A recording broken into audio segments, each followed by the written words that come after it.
قیامت اس وقت تک نہیں آئے گی جب تک تم اپنی آنکھوں سے یہ زمانہ نہ دیکھ لو. کون سا؟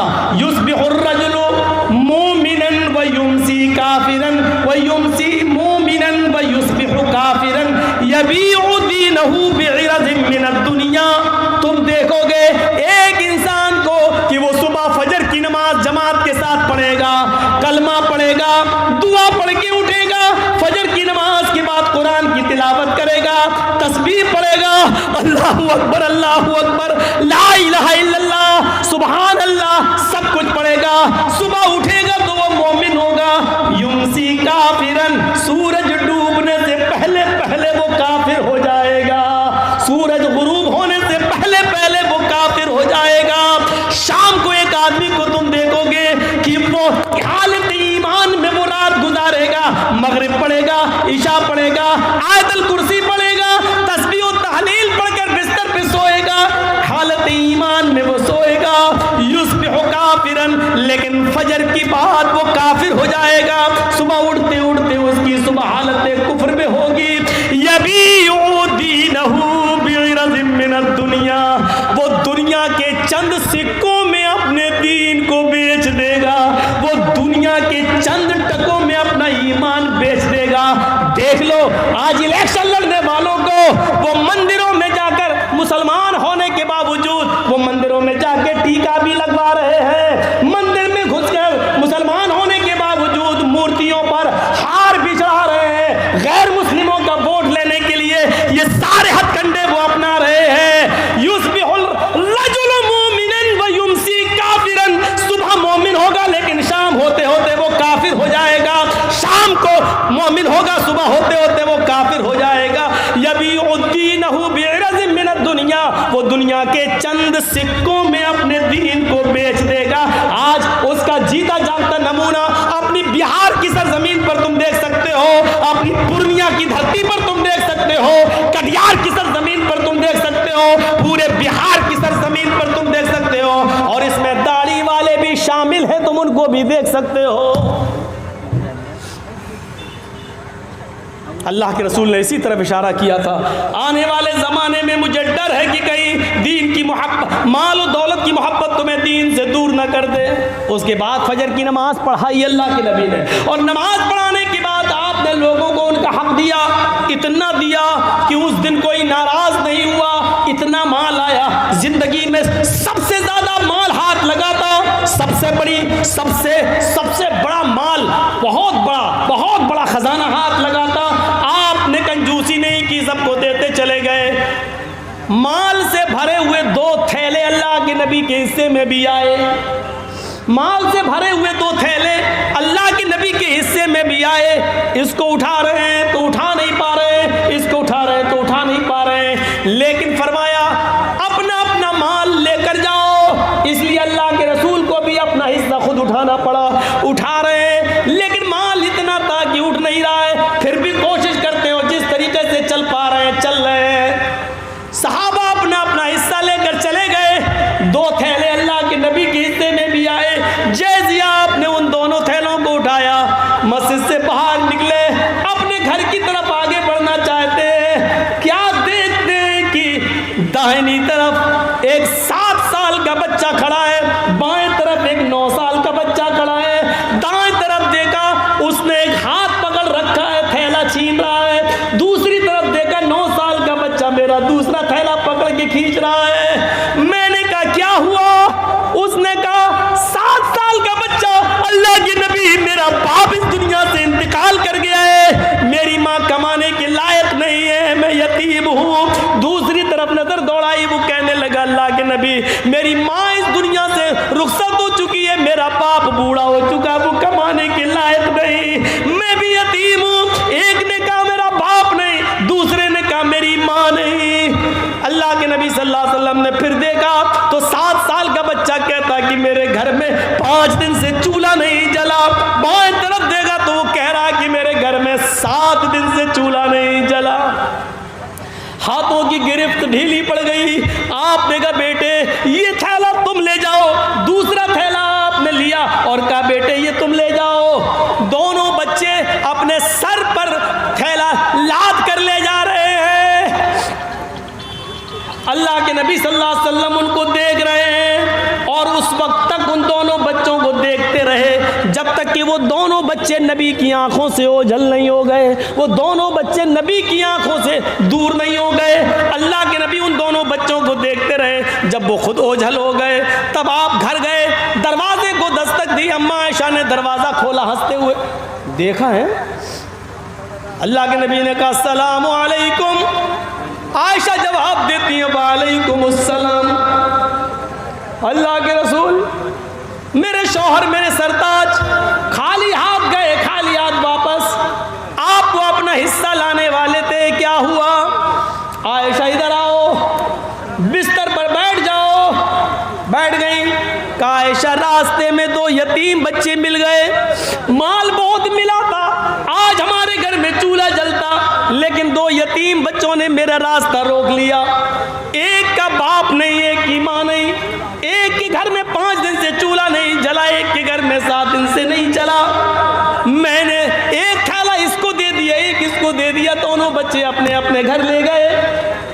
امی عائشہ کہتی ہیں ٹھیک ہے اچھا کیا، لیکن دونوں تھیلوں میں سے ایک ایک 2 مٹھی نکال لیتے تو آج میرے گھر میں بھی چولہا جل جاتا۔ میں کہاں کہہ رہی ہوں کہ آپ نے غلط کیا، لیکن جب مال بہت تھا تو تھوڑا تھوڑا نکال لیتے، 2 مٹھی ایک ایک مٹھی نکال لیتے تو آج میرے گھر میں بھی روٹی پک جاتی، آج میرے گھر میں بھی سالن پک جاتا۔ اللہ کے نبی فرماتے ہیں عائشہ میں نے سوچا کہ نکال لوں تھوڑا تھوڑا، لیکن پھر سوچا کہ 5 دن سے چولہا نہیں، اس کے 7 دن سے نہیں، میں نیت کر چکا تھا کہ میں پورا یتیم بچوں کو دے دوں گا، پھر میں نے اپنی نیت کو توڑنا گوارا نہیں کیا۔ حضرت عائشہ کہتی ہے ٹھیک ہے کوئی بات نہیں، لیکن پھر بھی تھوڑا سا نکال لیتے تو اچھا ہوتا۔ تو اللہ کے نبی نے اب جو جواب دیا وہ جواب یہ تھا عائشہ یتیمی میں نے دیکھی ہے تم نے نہیں، عائشہ یتیمی میں نے دیکھی ہے تم نے نہیں، عائشہ تمہارے باپ ابو بکر آج بھی زندہ ہیں، عائشہ تمہاری ماں آج بھی زندہ ہیں، تم نے یتیمی نہیں دیکھی ہے۔ یتیمی کا درد مجھ سے پوچھو، جب میں اپنی ماں کے پیٹ میں تھا 7 مہینے کا تھا، ابھی 9 مہینے پورا ہونے میں 2 مہینے باقی تھے، میرا اس دنیا میں آنے میں 2 مہینے کا وقت باقی تھا، میرا باپ مجھے میری ماں کے پیٹ میں چھوڑ کے دنیا چھوڑ کے چلا گیا۔ جب میں باہر آیا میں نے سنسار میں، میں نے دنیا میں، میں نے مکے کی فضا میں جب کھلی سانس لی تو بڑا ہونے کے بعد پتا چلا کہ میرے پیدا ہونے سے 2 مہینے پہلے ہی میرا باپ اس دنیا سے چلا گیا۔ عائشہ یتیمی کا درد مجھ سے پوچھو، جب میں 6 سال کا ہوا میری ماں مجھے اپنے ننیال، میرے ممیال یا ننیال لے کر گئی، مجھے میرے ماں اور نانا کے گھر لے کے گئی، جب میں لوٹ کے وہاں سے واپس آ رہا تھا میری ماں میری انگلی پکڑ کے مجھے چلا رہی تھی۔ مقام ابوا، راستے میں ایک مقام پڑتا ہے، وہی میرے باپ کی قبر تھی، میری ماں کہتی ہے بیٹے چلو تمہیں تمہارے ابو کی قبر دکھاتی ہوں۔ میری ماں نے جب مجھے میرے باپ کی قبر دکھائی اسی وقت میری ماں بھی اپنے شوہر کی جدائی برداشت نہ کر پائی اور اسی وقت وہ بیٹھ گئی قبر پر، بیٹھتے ہی اس کو اٹیک پڑتا ہے اور میری ماں کی روح کب سے اس سری سے پرواز ہو جاتی ہے۔ عائشہ ایسا دن کبھی دیکھا ہوگا کہ ابھی اپنے باپ کی قبر دیکھ رہا ہوں اپنی آنکھوں سے، ابھی رو کر آنکھیں خشک بھی نہیں ہوئی، پلٹ کے دیکھا تو ماں کو بھی مرا ہوا پایا، پلٹ کے دیکھا تو ماں بھی اس دنیا سے چلی گئی، یعنی باپ کی قبر کو دیکھ کر ابھی پلٹا بھی نہیں تھا کہ ماں بھی مجھے چھوڑ کے چلی گئی۔ یتیمی کا درد میں نے دیکھا ہے عائشہ، جب مجھے میرے دادا نے پالا اور جب میں 8 سال کا ہوا تو میرا دادا بھی مجھے چھوڑ کے چلا گیا، یتیمی کا درد میں نے دیکھا ہے تم نے نہیں، اس لیے کسی یتیم بچے کا حصہ لینا میں نے گوارا نہیں کیا، اپنا سارا مال یتیموں کو دے دیا۔ حضرت عائشہ فرماتی ہیں وہ تقریباً زوال کا وقت تھا جب اللہ کے نبی صلی اللہ علیہ وسلم نے مجھے یہ بتایا، اس کے بعد آپ لیٹ گئے، تھوڑی دیر کے بعد زوال کا وقت ختم ہوتا ہے، ظہر کا وقت لگ جاتا ہے، حضرت بلال نے اذان دی، اللہ کے نبی نے وضو بنایا اور وضو بنانے کے بعد مسجد میں جب ظہر کی نماز پڑھانے کے لیے گئے تو آپ نے نماز پڑھانے کے بعد ان دونوں یتیم بچوں کا دماغ میں بھرا ہوا تھا، یتیم بچوں کے بارے میں وہ آپ کے ذہن میں تھا، آپ نے وہاں لوگوں کو بتایا، لوگوں انا وکافل الیتیم فی الجنت کہاتین، انا وکافل الیتیم فی الجنت کہاتین، لوگوں قیامت کے دن میں اور پڑوسیوں کو پرورش کرنے والا، میں اور پڑوسیوں کو اور یتیموں کو کھلانے پلانے والا، قیامت کے دن میں اور یتیموں کی پرورش کرنے والا، یتیم بچوں کو پالنے پوسنے والا، یتیم بچوں کا خیال رکھنے والا، قیامت کے دن ہم دونوں جنت میں ایسے رہیں گے۔ پھر آپ نے ان دونوں انگلیوں کو ملا لیا، ان دونوں انگلیوں کو ملا لیا اور فرمایا ہم دونوں ایسے رہیں گے جیسے یہ دونوں انگلی ملی ہوئی ہیں، یعنی یتیموں کی پرورش کرنے والا قیامت کے دن میرا پڑوسی بن کر رہے گا، میرا پڑوسی بن کر رہے گا۔ تو میرے بھائیوں، ایک راستہ یہ بھی ہے جنت میں جانے کا، یتیموں کی پرورش کی جائے، یتیموں کو کھلایا پلایا جائے، یتیموں کے سر پہ ہاتھ پھیرا جائے، یتیم بچوں کو ڈھونڈا جائے، یتیم بچوں کو تلاش کیا جائے، ان یتیم بچوں کی پرورش کا الگ انتظام کر دیا جائے، تو یہ جنت میں جانے کا ایک راستہ ہے اور کامیاب مومن کی ایک پہچان یہ بھی ہے۔ کہاں ہے ہمارے پاس؟ ایک راستہ بتایا اللہ کے نبی نے، صحابہ کے درمیان بیٹھے ہوئے فرمایا من اصبح منکم اليوم صائما، آج تم لوگوں میں سے کوئی روزے سے ہے؟ ابو بکر نے اشارہ کیا، اللہ کے رسول میں روزے سے ہوں۔ آپ نے کہا اچھا۔ من اطعم منکم اليوم مسکینا، کیا تم میں سے کسی نے آج کسی فقیر کو کھانا کھلایا ہے؟ ابو بکر صدیق نے ہاتھ اٹھایا، کہا اللہ کے رسول میں روزے سے ہوں، میرے حصے کا کھانا بچا تھا، اس لیے میں نے دوپہر میں ایک مسکین کو، ایک فقیر کو کھانا بھی کھلا دیا۔ اللہ کے نبی نے کہا اچھا، من عاد منکم اليوم مریضا، تم میں سے کسی نے آج کسی مریض کی عیادت کی ہے؟ کوئی ہے جس نے کسی مریض کی عیادت کی ہو؟ حضرت ابو بکر صدیق اٹھے، کہا ہاں، ہمارے گاؤں میں ایک آدمی بیمار تھا، میں اس کی عیادت کے لیے بھی گیا ہوں۔ اے اللہ کے رسول میں نے مریض کی عیادت کی ہے، اس کی تیمارداری کی ہے، اس کو دیکھنے کے لیے میں گیا تھا۔ اللہ کے نبی نے پوچھا من تبع منکم اليوم جنازتن، کیا آج کوئی کسی جنازے میں بھی شامل رہا؟ کیا کوئی ایسا بھی ہے جس کے ہاں کسی کا انتقال ہوا ہو اور وہ قبرستان تک اس کے ساتھ رہا ہو، جنازے میں اس کے پیچھے پیچھے گیا ہو؟ ابو بکر ہی اٹھتے اور کہتے کہ اللہ کے رسول میرے علاقے میں ایک انسان، ایک آدمی کا انتقال ہو گیا، میں اس کے گھر گیا، میں نے اس کو غسل دیا، میں نے اس کو کفن بھی پہنایا، میں نے اس کی جنازے کی نماز بھی پڑھائی، قبرستان میں گیا، میں قبر میں اترا، میں نے اس کو اتارا بھی، میں نے اس کو مٹی بھی دی، میں قبرستان تک ساتھ بھی گیا۔ اللہ کے نبی نے کہا جس آدمی کے اندر یہ چار خوبیاں جمع ہو جائیں، جو نفلی روزہ بھی رکھتا ہو، جو کسی فقیر و مسکین کو کھانا بھی کھلاتا ہو، جو مریض کی عیادت بھی کرتا ہو، اور جو جنازے کے پیچھے پیچھے چل کر قبرستان تک جا کر مٹی بھی دیتا ہو، جس کے اندر یہ چار خوبیاں جمع ہو جائیں، مجتمعنا، جس کے اندر یہ چاروں خوبیاں جمع ہو جائیں، اس آدمی کو جنت میں جانے سے کوئی چیز نہیں روک سکتی ہے، وہ آدمی جنت کے اندر جا کر رہے گا، اس آدمی کو اللہ رب العالمین جنت دے کر رہے گا۔ یہ آدمی بھی جنتی ہے، یہ آدمی بھی جنتی ہے۔ اس عورت کو دیکھو، اس عورت کو دیکھو جس کے دو چھوٹے چھوٹے بچے بھیک مانگتی ہوئی وہ اللہ کے نبی کے دروازے تک پہنچ جاتی ہے۔ بخاری کے صفحات پر یہ منظر دیکھو، وہ بھیک مانگتے مانگتے نبی اکرم کے چوکھٹ پہ پہنچ جاتی ہے، اللہ کے نبی موجود نہیں ہے، حضرت عائشہ نکلتی ہیں، جاءتنی سائلہ، فرماتی ہیں مانگنے والی میرے پاس آتی ہے، میرے پاس کچھ نہیں تھا، ایک کھجور رکھی ہوئی تھی، اس کے ساتھ دو چھوٹے چھوٹے بچے تھے، وہ بھوکے تھے، میں نے وہ کھجور اٹھا کر اس عورت کو دے دی، اس عورت نے اس کھجور کے دو ٹکڑے کر دیے، ایک ٹکڑا اس بچے کو دے دیا، ایک ٹکڑا اس بچے کو دے دیا، دونوں بچوں نے کھجور اپنی اپنی کھا لی، آدھی اس نے آدھی اس نے، اور اس عورت نے پانی پیا اور چل دی۔ حضرت عائشہ فرماتی ہیں میرے پاس ایک کھجور تھی، اس کے دو ٹکڑے اس عورت نے کر دیے، آدھا اس کو اور آدھا اس کو دے دیا، لیکن بخاری کی حدیث میں ایک کھجور ہے، مسلم کی حدیث میں میرے پاس 3 کھجوریں تھیں، مسلم میں ہے میرے پاس 3 کھجوریں تھیں، میں نے تینوں اس عورت کو دے دی،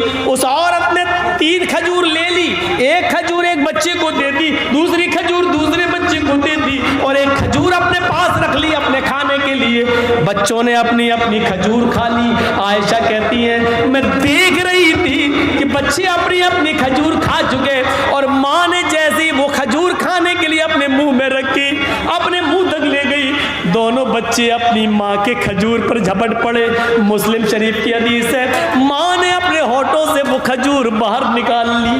ماں نے وہ کھجور باہر نکالی. ماں نے دیکھا کہ دونوں بچے اپنی اپنی کھجور کھا چکے لیکن میری کھجور پر بھی جھپٹ رہے. تو ماں تو ممتا آ گئی اور ماں نے اس کھجور کے 2 ٹکڑے کر دیے.